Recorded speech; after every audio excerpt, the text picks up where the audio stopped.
Finally भारतीय वायुसेना ने सबसे महत्वपूर्ण कदम उठाया और फैसला किया कि वो आईएएफ के MiG-21 फ्लीट को डिसकंटिन्यू कर देने वाले हैं, जिसे हमेशा से फ्लाइंग कॉफिन कहा जाता आ रहा है। पिछले 6 दशकों में इन फाइटर जेट्स से लगभग 500 एक्सीडेंट्स हुए हैं, जिसमें लगभग 200 पायलट्स और 40 सिविलियंस की जानें जा चुकी हैं। इसलिए यह महत्वपूर्ण है कि हम इस टॉपिक पे विस्तृत रूप में चर्चा करते हैं। इसी के साथ हमें यह भी नहीं भूलना है कि कैसे MiG-21 ने भारतीय वायुसेना को एयर डोमिनेटर में कैसे बदला। तो अंत तक जुड़े रहिए।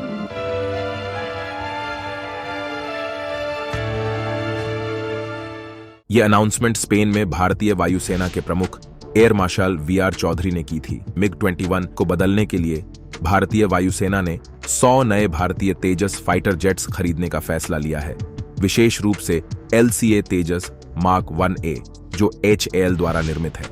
इस फैसले से सिर्फ इंडिजिनस एरोस्पेस इंडस्ट्री को बढ़ाने के कदम नहीं लिए जा रहे हैं, बल्कि MiG-21, MiG-23 और MiG-27 फाइटर जेट्स फ्लीट को बदलने की आवश्यकता को भी ध्यान में रखा गया है।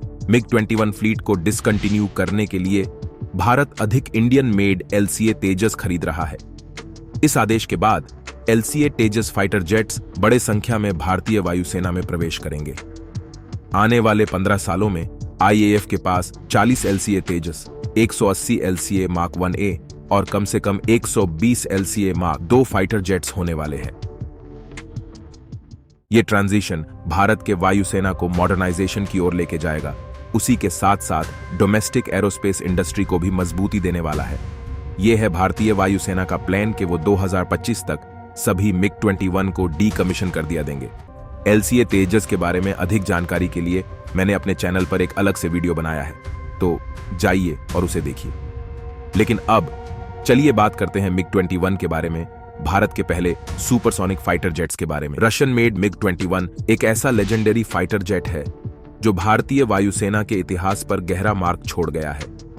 इसको केवल भारत ने ही नहीं बल्कि लगभग 60 देशों ने अपना लिया है और इसकी मेडन फ्लाइट के 6 दशकों के बाद भी ये आज भी देशों की सेवा कर रहा है। इस आइकॉनिक फाइटर जेट्स की लिस्ट ऑफ अचीवमेंट्स बहुत इंप्रेसिव है, जैसे कि ये फाइटर जेट्स दुनिया का most produced supersonic jet aircraft in history है, कोरियन युद्ध के बाद मोस्ट प्रोड्यूस्ड कॉम्बैट एयरक्राफ्ट है और इसके पास the record for the longest production run of any combat aircraft भी है। भारत विशेष रूप से MiG-21 की लेगेसी में महत्वपूर्ण स्थान रखता है।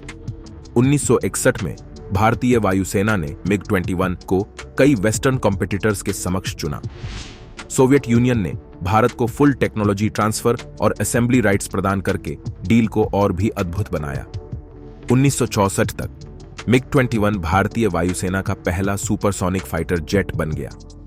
हालांकि 1965 के इंडो-पाक युद्ध में उसकी भागीदारी इंडक्शन कंस्ट्रेंट्स और पायलट ट्रेनिंग की कमी के कारण लिमिटेड रही, लेकिन IAF ने इसी युद्ध के दौरान डिफेंसिव सॉर्टीज के लिए MiG-21 का उपयोग करके वैल्यूएबल एक्सपीरियंस प्राप्त किया और बाद में IAF पायलटों से मिले पॉजिटिव फीडबैक की वजह से भारत ने MiG-21 के लिए और अधिक ऑर्डर दिए और वायुसेना की मेंटेनेंस इंफ्रास्ट्रक्चर और पायलट ट्रेनिंग प्रोग्राम्स में इन्वेस्ट करने को प्रेरित किया। 1963 भारत ने अपने वायुसेना में 1200 से अधिक MiG फाइटर जेट्स को शामिल किया है।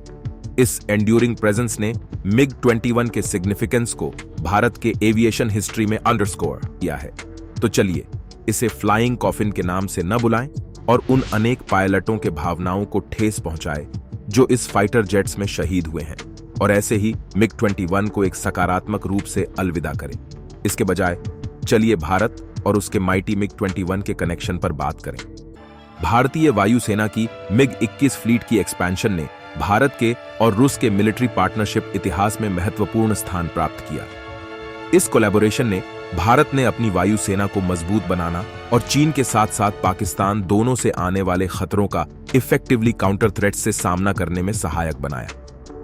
MiG-21 की कैपेबिलिटीज का टेस्ट बांग्लादेश लिबरेशन वॉर के दौरान किया गया, जहां पर उन्होंने वॉर के वेस्टर्न थिएटर में क्रूशियल पॉइंट्स और एरियाज पर एयर सुपीरियरिटी प्राप्त करने में पिवटल रोल निभाया। इंडो-पाक युद्ध में इंडियन सबकॉन्टिनेंट का सबसे पहला सुपरसोनिक एयर कॉम्बैट का हिस्टोरिक मोमेंट देखा गया।